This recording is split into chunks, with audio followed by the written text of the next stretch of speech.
Hello. So it is like, it's almost 1 o'clock. I did all of my morning routine stuff and I did my night routines. Well, I did some of my night routine stuff yesterday.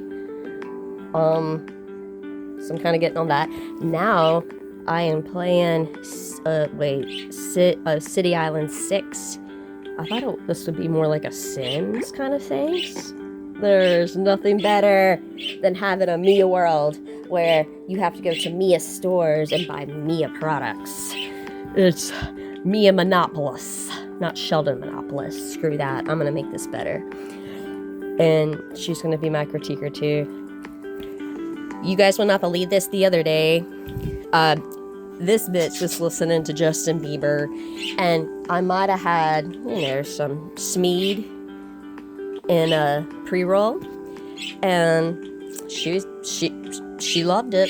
She was listening to Intentions, and I had maybe a cig with the other thing too, and we took pictures of her because she was watching she had her paws or her claws on this thing, and it looked like she was playing on YouTube while smoking. And it was so funny. I think I put the pictures down, but she's doing it again today, and I guess we're gonna play some games. Because I am tired. Today I am choosing. I did all the important stuff I have to do today, and that's all I plan on doing. Not gonna. Oh yeah, it's my cat. Apparently we're BFFs now because her and I have the same personality. We kind of had that to begin with. And Kiki, meow, Mittens, come here. I cleaned your box, and I fed you. Come here. Thank you. Yeah.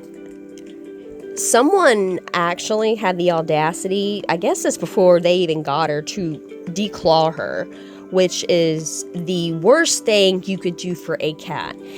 My grandparents declawed a cat, one cat that I know of one time when I was little, because she was an inside cat, and I ended up getting,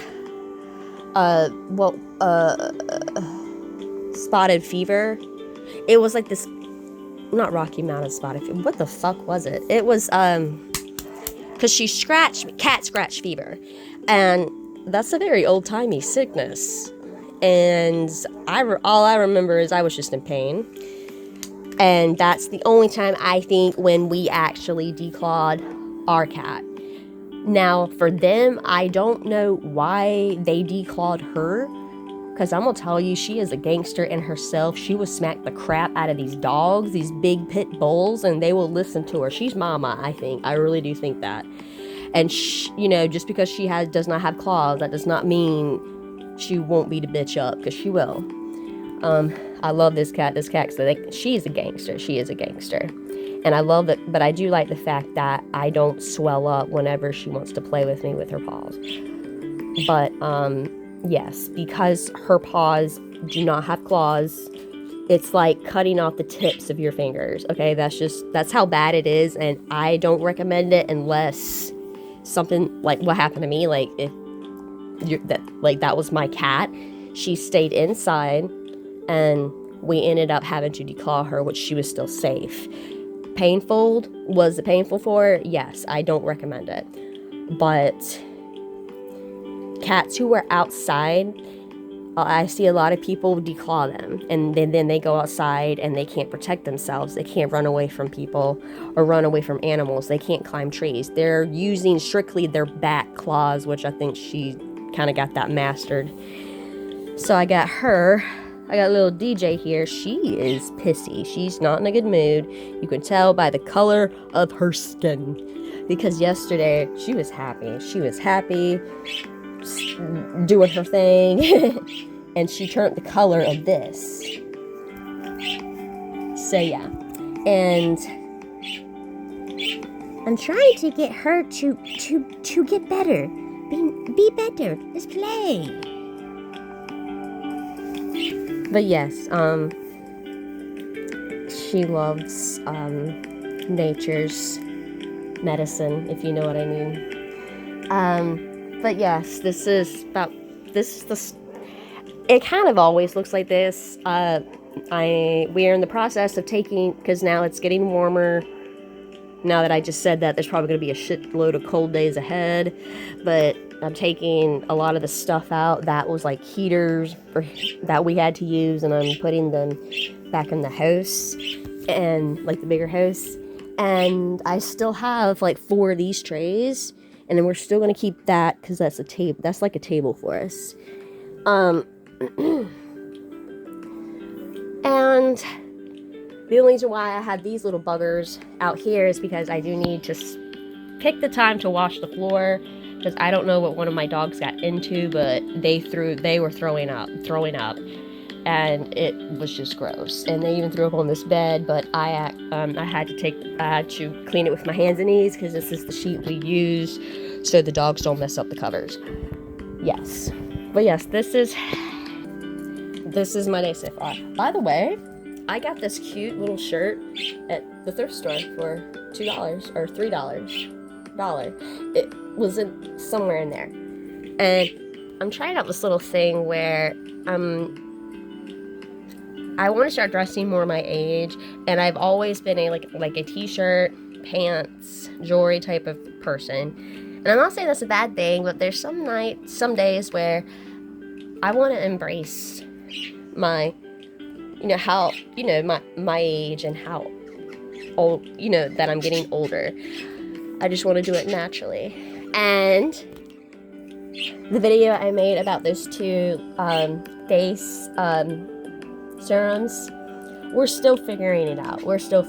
All I do know is after I do my face serums and my face dries, I tone it beforehand. I just do my normal face routine because I need to have sunscreen on my face at all times, because the stuff does have retinol in it, like a lot of retinol. I do use retinol products. The stuff that I did show you that I use, they do have retinol in them. So if you don't do retinol, I probably wouldn't use those. But let's just say I love doing my makeup and stuff like that. But I realize the more I use it, because I try to use it twice a day, 1 in the morning, 1 at night. Sometimes I just do once a day. And my skin,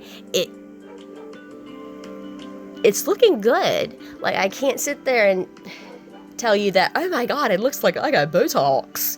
No, but I could tell you that my eye bags aren't as bad. I just did my routine, so I probably shouldn't be touching my face, but yes. So I'm kind of thinking about not wearing makeup anymore, just because it is a pain in the ass to get off, but I do have a shitload of it. So I don't know. I don't know. I might, when I run out of stuff, I might just not get any more. And that's just something on my list that is not really a big necessity to me. The only thing I see that I would probably really use is concealer, just to conceal those dark spots. And I love my powder, and because I do not wax my eyebrows, because last time I waxed my eyebrows, because I used to wax my eyebrows, last time I did that, it took off skin with it, a lot of skin, and I had not used that since. So I do have to shave them, and they don't turn out the greatest, but it's better than, me not having skin there. God, that hurt that day. So I do use eyebrow pencils to kind of fill them in a little bit, and that's about all I use. I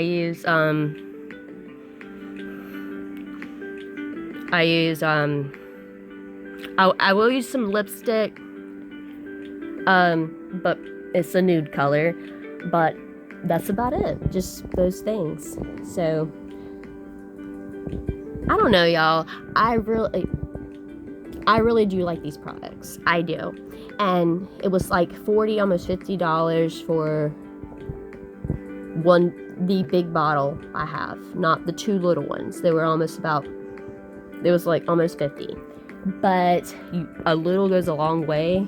ooh, a little goes a long way. So you're gonna have them for a long time. But if you just like the other one I have, that is just that one large bottle, and you just go, it's like a little, what is it called?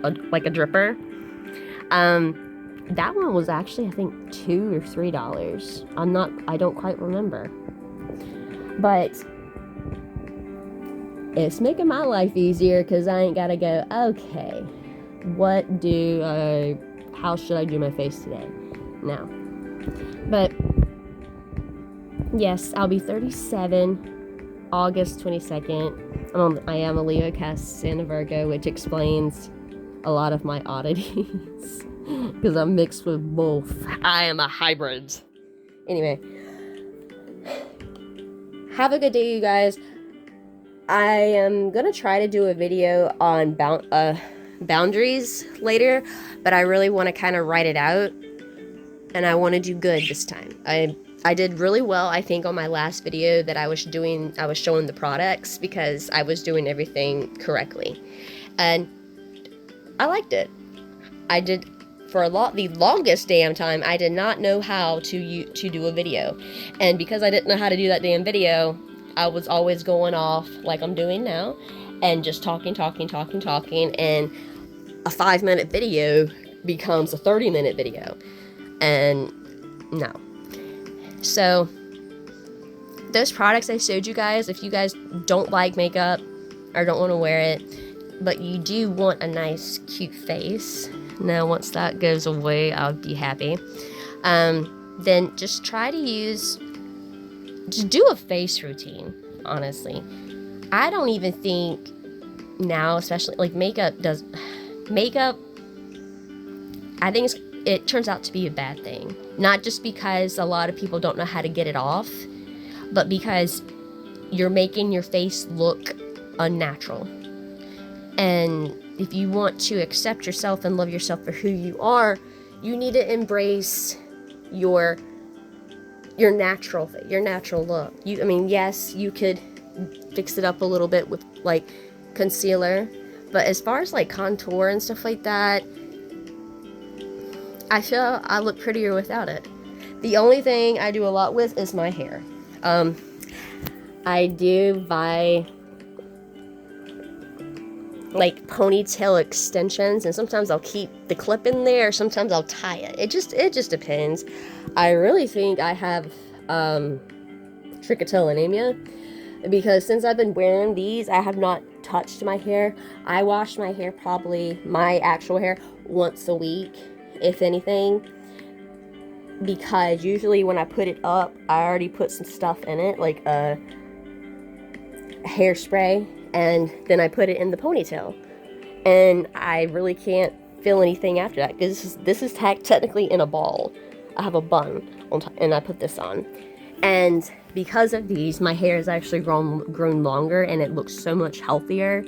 Whereas I will be damned, before I started using these on a regular basis, I was touching my hair. I was even pulling crap out of my hair because I was just stuff. It was like I saw something I didn't like, and it was like an itch. I had to get it out, and that's about as far as it goes. I probably don't have trichotillomania, but if I see something in my hair, like if I have a knot in there or something, I gotta get that knot out, whether it includes pulling it out. So sometimes I do that, and this has kind of saved me. So I want my hair to grow back long, because ever since I can remember, up to when I was 12, and I had the hair like about like this little fucker, that stuff that was down to my ass. I don't know if you could see that, but this I got this ponytail because it reminded me of my long ass ponytail my mom would put in my hair. Except it was longer and it was just down to my ass. And I always said, Mom, I want to cut it. I want to cut this shit off. And my mom has always said, Mia, you are going to regret it. Do not do it. Don't do it.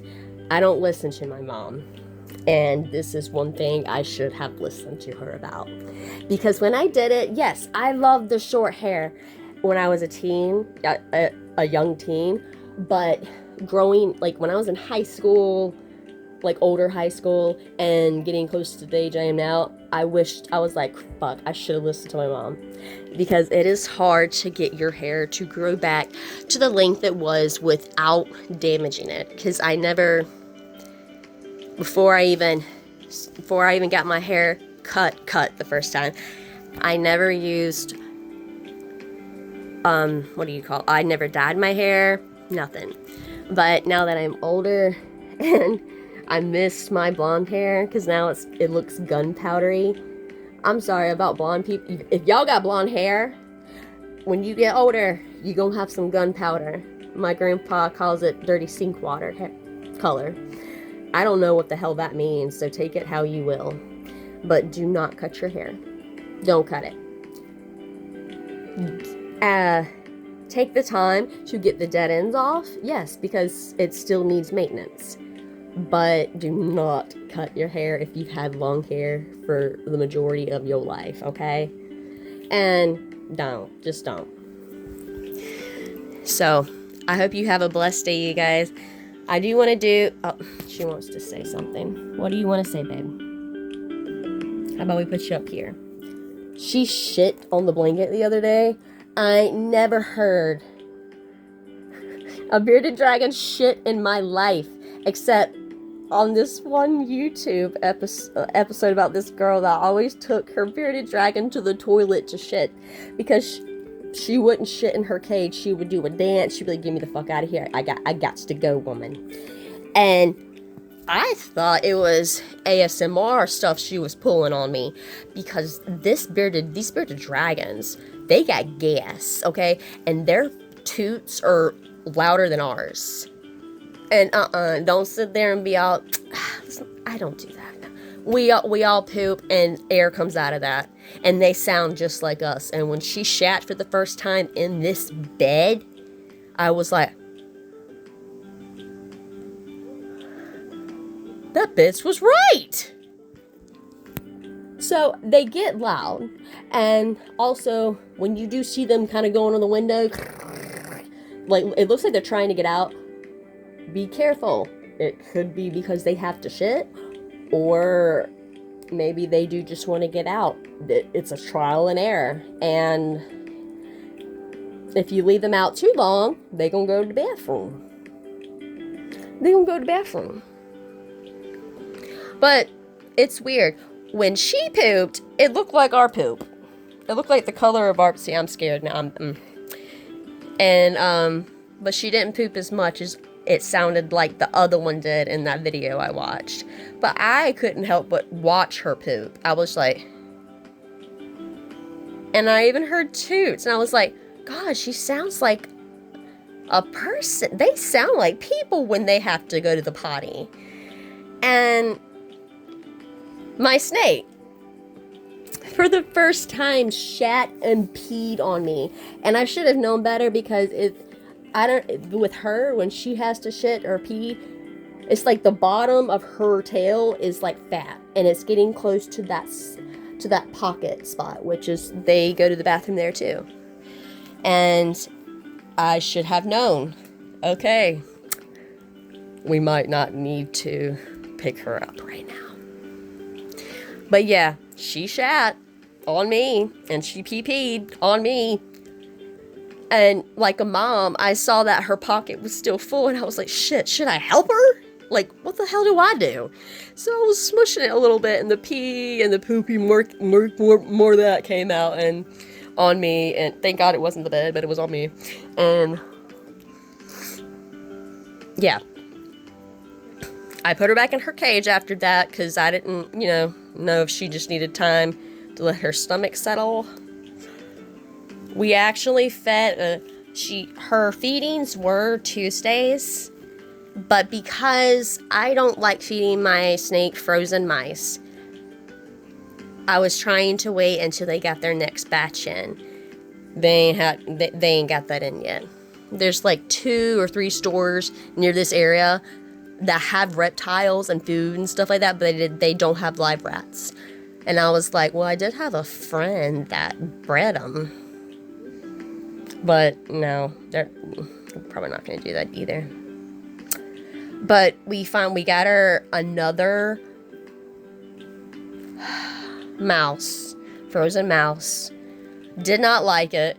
And my boyfriend Lynn was like, I'm just gonna feed her in her cage. I'm gonna take the tongs and feed her in her cage. And I'm like, sitting here, and the last time I did it, I was like dancing the thing, you know, doing what I was told. She didn't want it. Did not want it. And I'm like, bitch, it's Tuesday. You normally eat.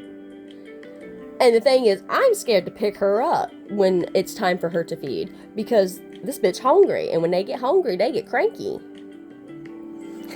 So that's just a ramble of how the pets are doing, and I'm starting to learn their behaviors and stuff.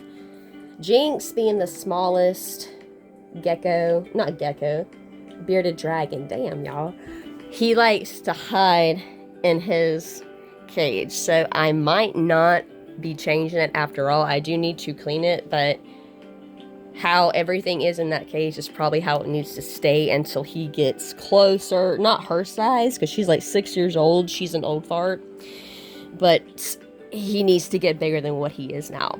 And once he does, then I'm gonna change the decor of the cage. They love to climb, and I don't like the sand. We have play sand used for reptiles. I personally don't like it, but it's like cat litter. It gets all his, his feces and stuff up. But when he gets older and he starts climbing, I really want to try to use just a grass type of, like reptile grass, where you can just put it in the cage. And I need to get him I'm gonna get him like a bigger thing for his water, like I have in Yuki's tank. I'm gonna have to get a bigger one for him too. And I have got to spend I found some more bark and wood and stuff like that. I don't like buying it because I know how to clean it to make it to where it's safe for the reptile. And that's just money, that extra money I could save. But if need be, I will buy some more reptile sticks. Because we do have bonfires like every week or something like that, especially in the summertime. So the sticks that I mainly will use, they're usually in the fire pit. So I don't know what I'm gonna do, but I do know that Yuki's tank needs to come first because she is a snake. She needs to climb. I got a little tree in there for her, and I got that big thing, but there's not enough room for her. She is a baby, but if I were a snake, I would want room to just slither around, climb on the tree, get close to the heat, But sometimes she's in a ball. But in her tank, I don't use sand at all. I actually use reptile shavings. They're for reptiles. And there's this other type of shaving that I use to help the humidity inside the cage. And you actually can use it for the reptile shedding. It looks like hamster shavings, but it's not. And the shedding for the humidity for the cage, it looks like dried up grass or potpourri or something. And you could actually use it in both their cages because it's good for them, and in the humidity, it's very important for snakes to be in a humidity type of climate. You need to make sure that humidity is right, and you need to do so for the bearded dragons. So you gotta get creative with bearded dragons, and the more reptiles you have, more bearded, the more creative you gotta get. I am a reptile girl. I love reptiles, always have. So I don't mind thinking the outside of the box. I am going, for her, instead of getting her just a cage, an aquarium for a reptile, I want the ones that actually kind of go up instead of go down like this, because I can put trees in there, and They also have the stickers you can put in the back of the tank to make it look more like a habitat for them. And right now they are trying to get used to each other, because now the snake, Jinx, DJ, they can kind of see each other now, and they're not digging it. But after they're situated, see, my boyfriend Lynn, when he was little, had like a reptile room where he had his little frogs, centipedes, in these little cages all around. I had one friend that had that, and I fell in love, and I think that's where I started loving reptiles and stuff like that. And it even did get to a point where I wanted to see if I could breed to make some extra cash, whether it be a snake or a reptile. The thing is, if you want to breed a snake, you got to remember, okay, what types of snakes will sell. The kind I have a regular ball python. They are everywhere. Like, they're free now because there's so many of them. And me and Lynn are actually looking at this albino python. It's almost white and it has yellow eyes.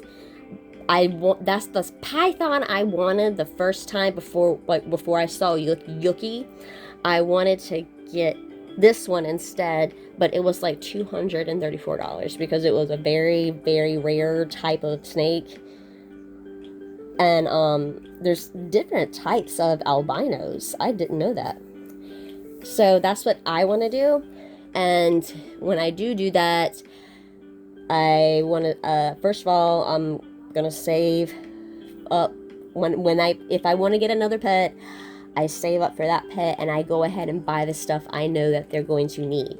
So before I get them, their habitat or their space is already set up.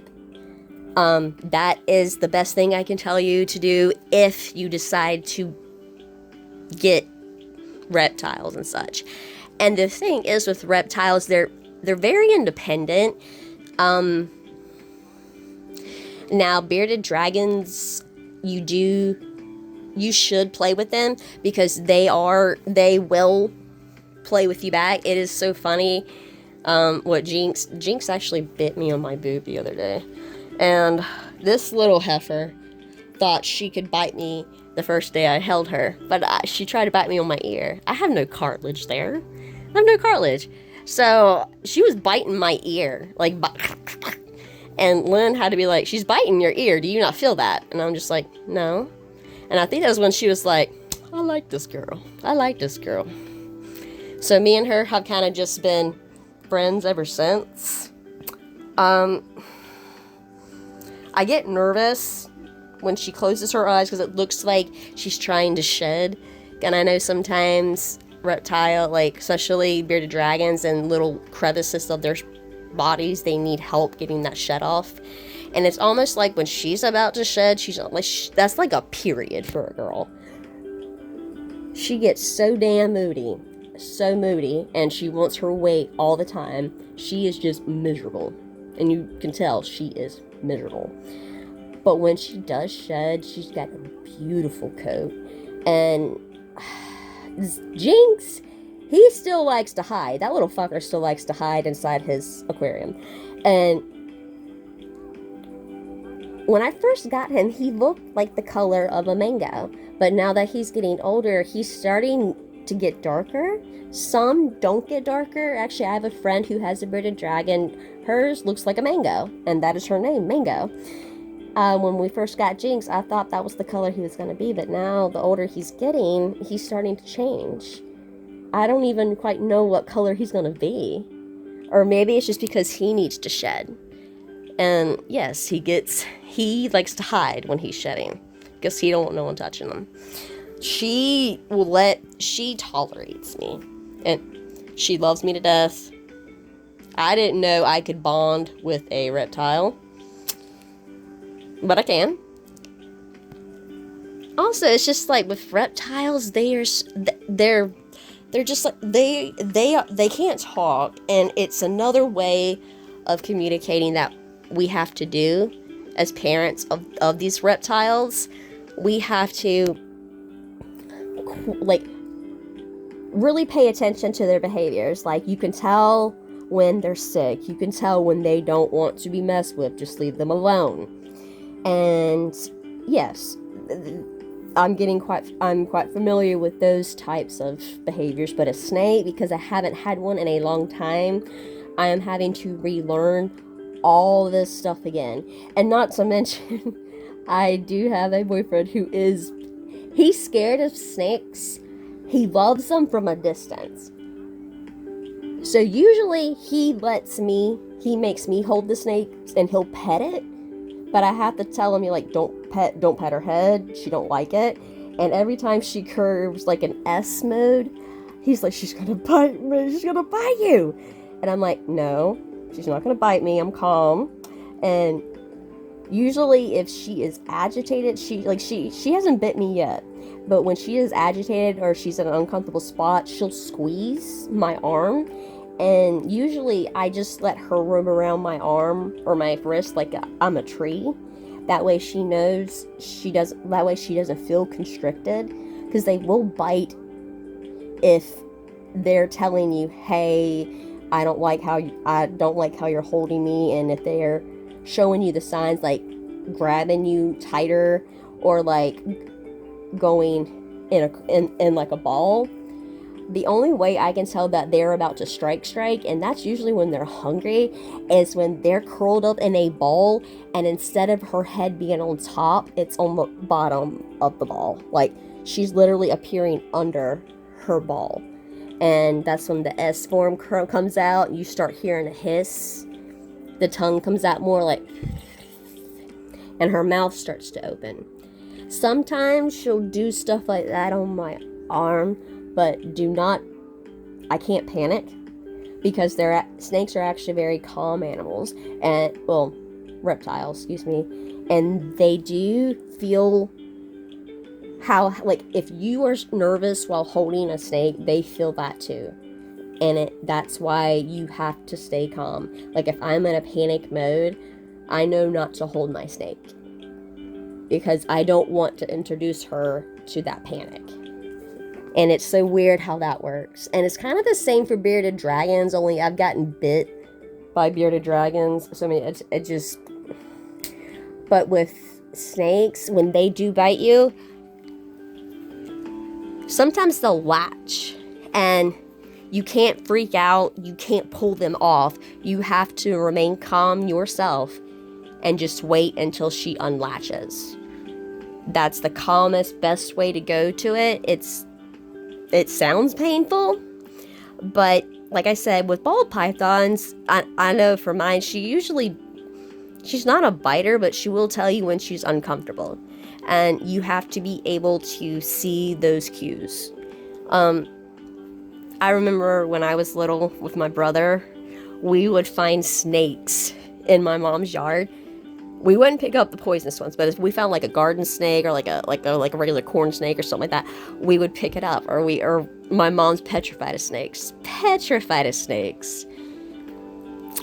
Which, I'm petrified of spiders. Petrified of a fucking spider. And she had spiders all around her area. Would not let me touch them. That was the spider she had on top of the freaking door. The door we used to enter to go inside. And there's this big motherfucker up there. And he had an egg. She had an egg too. And I was like, Mom, kill that thing, please. I can't do that. I can't deal with that. I can't. Of course she said no. She's like, no. But God forbid if she were to see me holding a snake in her house, she'd have a shit attack, and and probably have to move out if I were still there. But yes.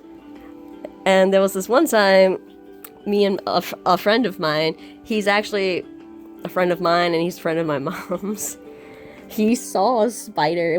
I forgot what kind. It wasn't a riding spider. I tried to leave those alone, despite the fact how... But it was an unknown spider. And me and our friend did not I'm petrified of the spider. He does not like them either. So she's like, do not touch that spider, because we were both looking at it like, okay, that spider needs to die. But she's like, don't you touch that spider. As soon as she went inside, I was like, dude, get your shoe, kill that motherfucker. It does not look like a riding spider. It looks like a poisonous spider, and I don't like it, especially near my children. And he was like, yeah, we'll do that. And he did it. And she did not say anything. I don't even think we told her that we killed that spider. So, Mom, you know now, if you do see this video, sorry, you know now, me and Chris killed it. We killed the spider, and whew, that weight went off my chest, and I was like, good, I'm not gonna die. But for the second time, I will bid you adieu, because this has been like 35 minutes, since why I hate doing videos like this. Me and her are gonna play some video games. I am gonna chill for today, because I deserve it. I fucking deserve it. Oh, side note. Gray Gray is coming this Saturday, and we are gonna go to the museum, and we're gonna go to the park. I hope they have swings. And I am hoping I have some extra cash, just because I go to CHKD and thrift stores, and I'll find like stuff I know he could use, and we're accumulating a lot of toys here for him to play with, because his birthday, you know, we kept the toys here, that way he had stuff to play with when he would go over there. So I'm trying to find like just a simple toy box, and I'm trying right now, because there is no rooms available, because sometimes like Lynn's mom, you know, the grandkids are still living there, but you know, say when they do move, we can make a little spot for Grayson, and he's never had his like own room before, or at least he didn't with me, and I am so excited. But right now, I think what we're going to do is just find a spot for him, which right now is in the living room, because he loves to watch his TV, he loves to watch his little tablet, and he loves his cars, and he loves his remote control car. I'm gonna post some more videos of that day, because apparently he did not mean to do it, but he had his piece of cake, and he was trying to figure out how to work the remote. His car ran over the cake, and everybody was laughing, and Lynn had just caught it on video, just missed it, and you could still hear them laughing, and I'm like, what happened? And so I was seeing the after effects of it. Grayson was like, what the heck just happened? And the fact that him and his family took the time because I wanted to give him a birthday party, because he really hadn't had a birthday party, just because we did not have the money and the resources. He's only 3, so we were still dealing with some shit before that. But now, when I was like, y'all, his birthday is coming up, and I am going to make this party like a memorable kind of party. And Lynn, his mom, and even Lynn's sons, which they're like early 20s, helped me make that possible. And I was so happy. His mom even bought him his mom even bought him like a little white cake. And it didn't have anything on it, but that's because we had this magic candles, and it was so cool. Him and I both got confused on them. And I just, I've never been with a family, I've never dated somebody that had a family that really, you know, cared about my child, and they saw that I was in pain, and especially Lynn, just because of all the shit that has happened and the stuff I had to do just to get my stuff together and his together. Without God, it wouldn't have been possible. And I thank God that he gave me this family too, so he could, so it doesn't just have to be me to help, like, because I want him to have everything, not spoiled wise, but this kid deserves so much.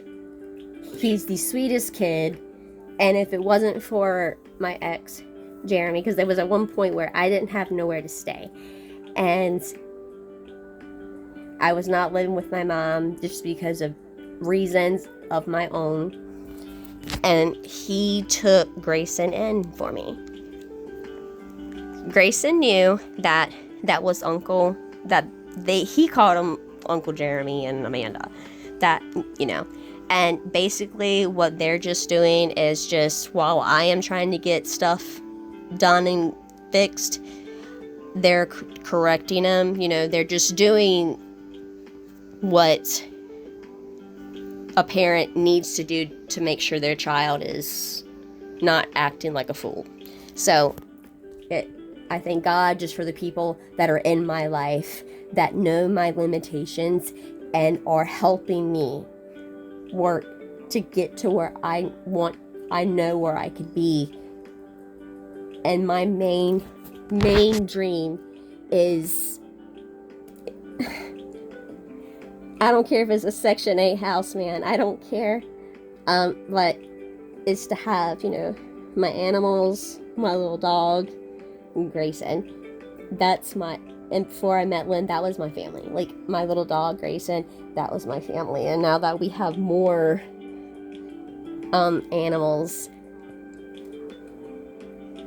I don't know, it's just, you could tell when it is God because everything kind of just falls into place. God had to really knock me down.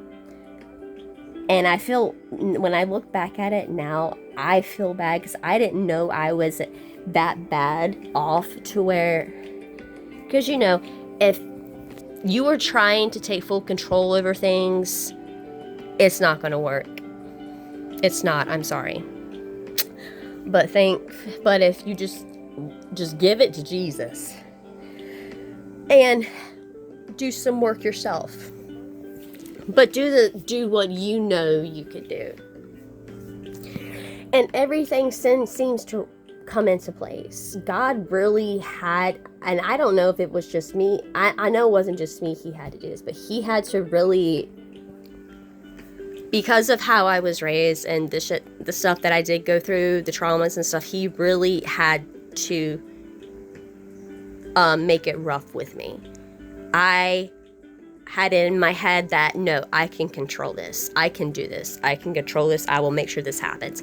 And I would get in meltdowns and be tired, but still do it. And it would make me worse. And that make me a bad parent, a bad person, just because I was not in a good place. Because I felt like I didn't trust God. And let me tell you something. What God gives to you, he will take away. Just like a child. You may get it back, yes. But there's a lesson you have to learn there. So if you're in a spot in your life where you are caught between a rock and a hard place where you cannot move, that's probably God saying, all right, I am God. I decide whether or not you move or not. You have to have faith in me. You can't do it yourself. You're not going to be able to. So sometimes God will put us in these fucked up situations for a reason. And I learned so much from those situations. I don't have a dad. And my mom was very young when she had me. She was a teenager. So my mom parented me the best way she could, but it was based off of what she learned and what was allowed back in that day. Because, like I said, my mom did not have a good childhood at all. except it was very physical. And with that cycle, shit happens. And I didn't want to be like that. I didn't want my kids fearing me. I want my kids to respect me. And I try not to yell, because I know with my granddad, he's the closest father figure that I have ever had. And he never had to yell. I'm very hard-headed, and if I have something in my head that I want to do, I'm gonna do it. But he is the only person that I think could say, Mia, I'm disappointed in you, and I would melt to the floor. And he normally wouldn't say stuff like that unless it was true. He thought, okay, for example, my son's dad, my youngest, Gregory, because I had two fathers, baby daddy, whatever. And my son's dad was a severe alcoholic. And at one point, my granddad thought it was me and him. And I started crying because he said, Mia, I know how it feels. I understand. Because he was a severe alcoholic back in the day, but he doesn't drink anymore. And he's like, I understand. You don't have, and he was trying to explain to me, but I didn't know what was going on. And I was like, Pops, I promise I am not drinking. And I even made Grayson's dad tell my granddad, hey, first of all, and I went to him and I told him, that is like my dad. The fact that he came over and said, I am disappointed in you, Mia, because he thought I was doing a whole bunch of shit around my child with drinking and stuff like that I wasn't. And it's just because of what Grayson's dad was doing. He didn't bother saying, oh, it was me. It's me. It's not her. Because instead, he made it out to be that I was the bad guy. And it kind of almost fucked my family up. And my family's already fragmented since my grandma died. So I was extremely upset. And later on, his dad got all bitchy about it. Was like, why do you why did it? And I'm like, because I don't know if you notice, but when people yell at me and bring me down, like how my mom would do if I would get in trouble, I don't see that. I will take it and I will throw it away, because you're not making me see my lesson. You're making me see how badly that I am failing. And the way my granddad has always talked to me whenever I did something wrong, it would hurt me, because I'm like, he's not yelling. And I even do this too, but I do this when my son really does something wrong, and I just look at him and I'm like, Grayson, mommy's disappointed in you. She knows you can do better. And for some reason, instead of screaming and yelling at your child, get to their level and just tell them, I'm not happy with this, Gregory. I know you could do better. Or at least that's what my son's name is. I don't know, it gets to him like it gets to me. You can yell and scream at me all day, call me names. I am not going to register it as anything. In fact, I will roll my eyes and I'd walk away, and I'd probably do it more. That's the PDA part in me, and my mom did that, which, back then, that was fine. But I know with my son, if I want to get something through his head, I have to sit him down and I have to explain to him, hey, this is not good. What you did was bad and you need to say sorry. And even though he may not understand the full concept, you can see in his eyes and his face that he's like, I did something bad. And he doesn't like to see mom sad. I don't use that against him, mind you. I'm just saying, this journey that I have been on, it started off as I had a lot of shit I had to deal with, and I got married for the wrong reasons. Nothing against Jeremy. It was to get away from what I was getting away from, and I knew I needed to get away. And even to this day, I will not go back. I will be homeless before I would ever go back into a situation where I'm not treated like a human. And especially if you know I do have neurodivergent issues and you still act like I don't, that's going to set me up to fail. I don't want to fail. I want to succeed. If I got a problem, I'm going to figure out how to fix this problem, but to the best of my abilities and in the way I can. So it may not be the same way my mom did it or other people, but it's the like accommodations. I do a lot of accommodations, and my mom's not that really type to do that. She has her way, I have mine, and we're good people, but we are toxic, extremely toxic together.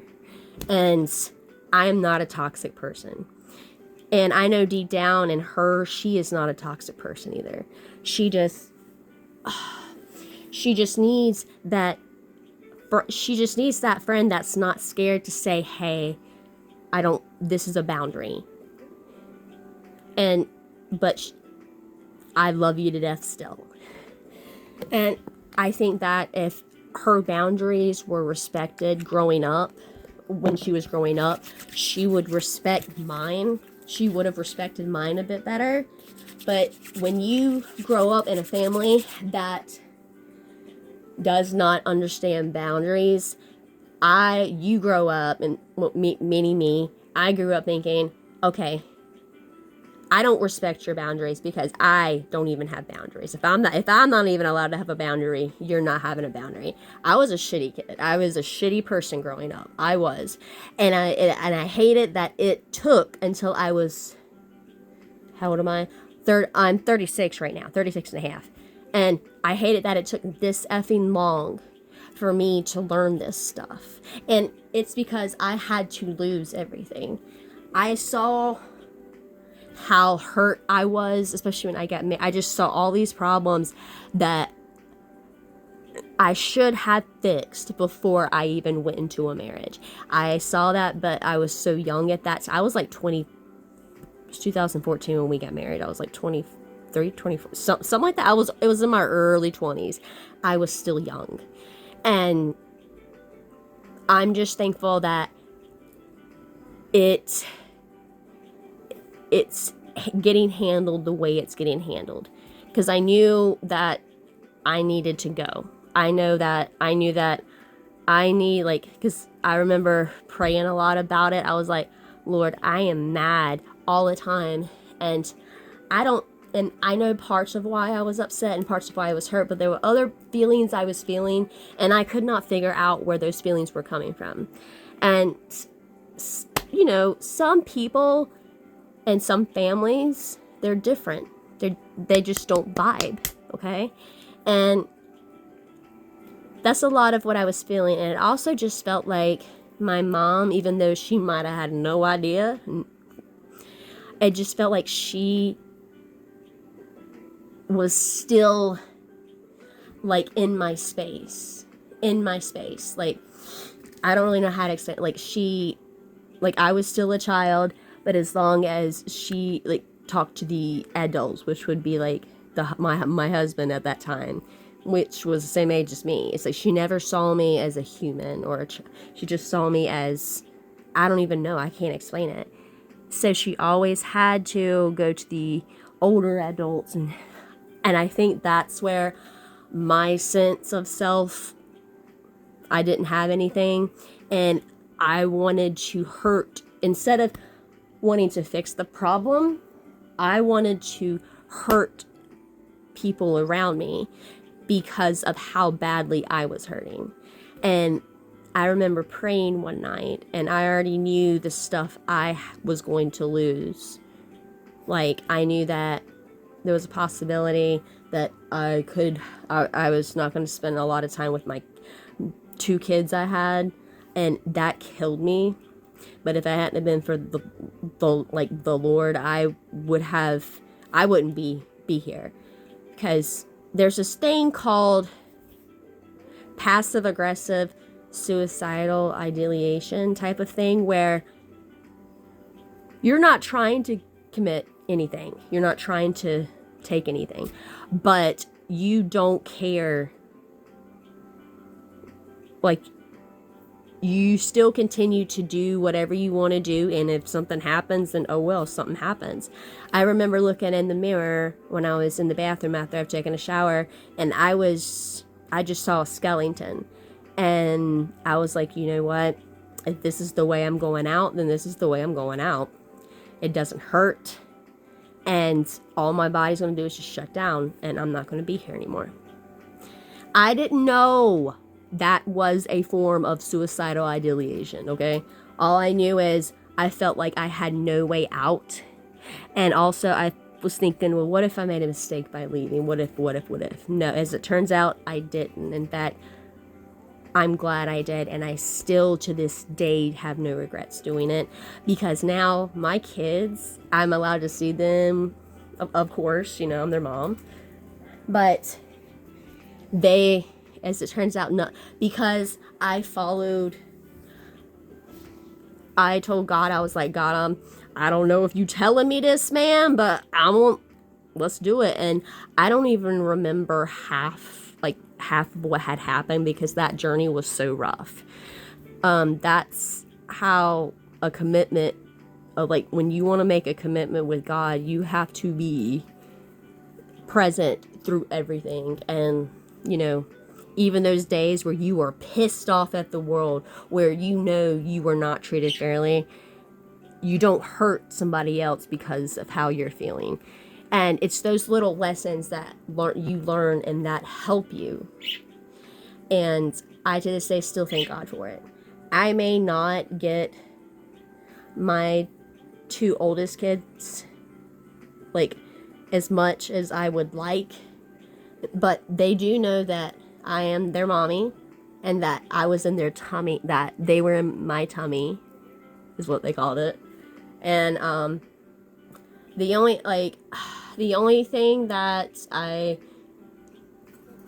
got a little iffy about was, you know, I really wanted Jeremy to tell me or talk to me like, hey, they need to know that you're their mom. Because at first I was like, I don't even think they want them knowing that I was their mom.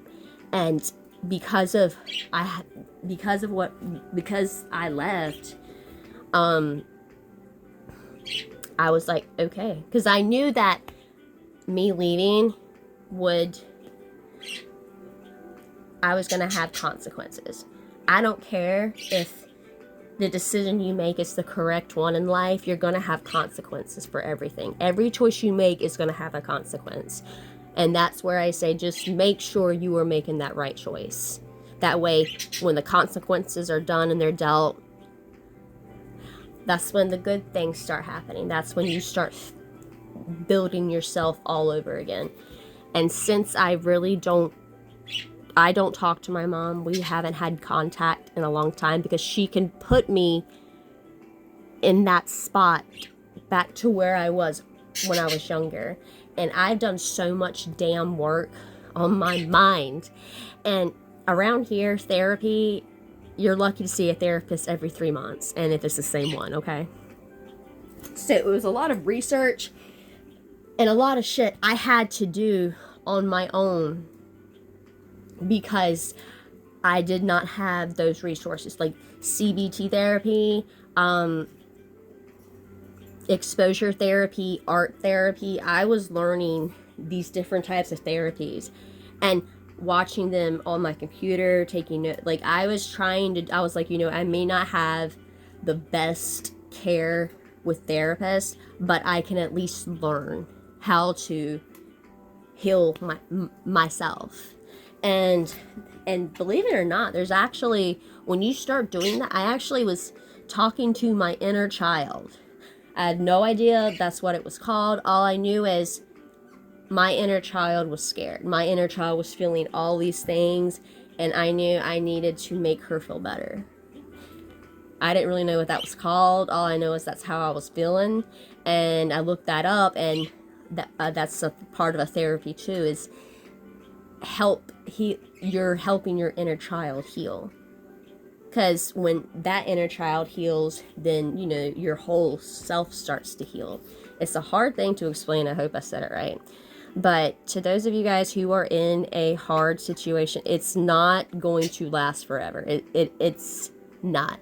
It may take a few years, yes, but instead of getting discouraged, I want you to remember that in the end, when that race or that marathon, because it's not a race, it's a marathon, when that is finally over, you see what you see. You see this, all the things you've done, all the goals you've hit, and you even seen the goals that I didn't think I was going to hit that. I had no idea that I would ever hit that. And that's just how God works. Like, one thing about God, and this is what I try to tell people, and this is what makes me also mad, because of Christians who like to have, their little Christian clubs with their little Christian Bibles and their little stickers, but then again will speak rudely to, like, someone who's, like, say if they're eating at a fast food, they'll speak rudely to the waiter or the person doing it. They'll just act shitty. And because of those type of Christians, that's why we have a bad name. You meet a real Christian, okay, a Christian that has no desire in her heart to do that. There are good Christians out there. And the good Christians you will love. And what they have, you are going to want. Because I'm going to tell you straight up, I am a Christian, but if another girl with a little Christian pin, little Christian, say I am a Christian, but just whatever, I'll cuss her out in a heartbeat. I am not perfect, but I am honest with myself. And I do shit wrong all the time. But because I know I am trying to get people closer to God and away from those Christians that are mean, and them doing the shit they do is exactly why a lot of people are not saved today. I want you to know, you guys, they're imposters. We have imposters. They're all over this world, disguised as Christians, good people. I don't care. And us Christians, they're no different. You could have imposter Christians. So please, when you meet a Christian and they're shitty towards you, do not think all Christians are like that. Because I'm going to tell you, that's an imposter. And you got to know the difference. Because I'm telling you, when you're around that right person, you're going to want what they want. You're going to want that peace. I'm telling you. And because I had to learn my lessons, and I knew I had to learn them, I have what I have now, which to other people may not seem like a lot, but I see it as I have the world. When you get close to God, it's amazing.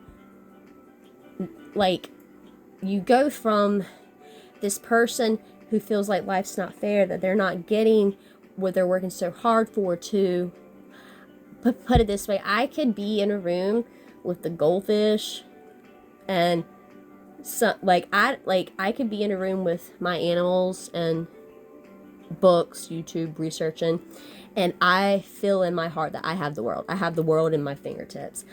And I could have a family that's not even really mine, but they care for me like I was one of their own, and they care about my feelings. That, I have the world. I have the whole world.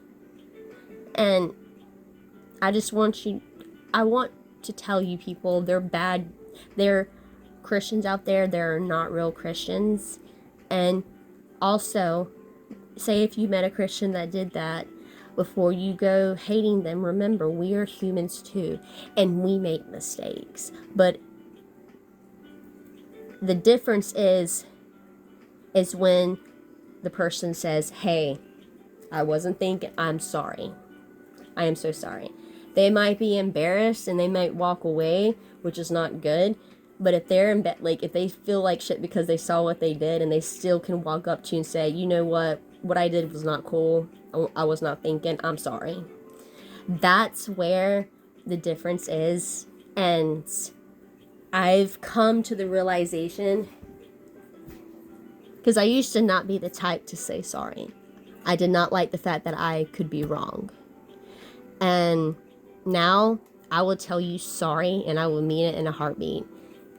And that's more than what anybody could. That's love. That is what is taught in the Bible. Walk in love. If you don't know what to do, just start walking in love. Walk in love first. And then you may not know what the heck to do afterwards, but he does, I'm telling you, because I didn't know my butt from my elbow. And I am still, like, I know that I don't need a human to take care of me. I can take care of myself because I know I got the Lord. The Lord will put people in your life that you need. And it may be for a little while, and that's where it gets confusing. That's where you need to start praying, because I'm like, so many people get married and they get divorced. And I remember reading in the Bible that a lot of people, most of them just come for a season. And I'm like, if that's the case, because I remember talking to Lynn's mom about it, how do you know what is real love? Like, why get married if they're not even going to be in your life to help you? How do you know this stuff? And that's when she told me that's just where you gotta trust. You gotta trust him. And that took a lot of hard work. But in order for me to trust him, I had to be in a lot of pain, a lot of hurt. And I was just like, God, do what you want to do. I can't do it. I'm sorry. Like, just whatever you need me to do, I will do it. Fine. It took him, like, pulling me down to the ground to where I had nothing. And I was just like, okay, God, okay.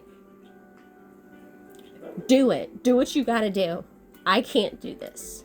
And that was the hardest thing to say. And I know I went from different things back and forth, but it all does coincide with mental health as well. Because just taking medications, talking to a therapist, and making your appointments, that's only 50% of the work. The other 50% is the shit you got to do yourself. You got to make accommodations. I had to get close to Jesus. And it's those, and you might not notice it, but it's those little things that you would never notice. But now I notice the little things, and I'm like, this is beautiful. Do I still have sucky days? Oh, hell yeah, I do. I do. There's days where I want to rip somebody's head off just to do it. But I don't. Anyway, this has been like an hour and 7 minutes, and I gotta go. I love you guys. Mwah.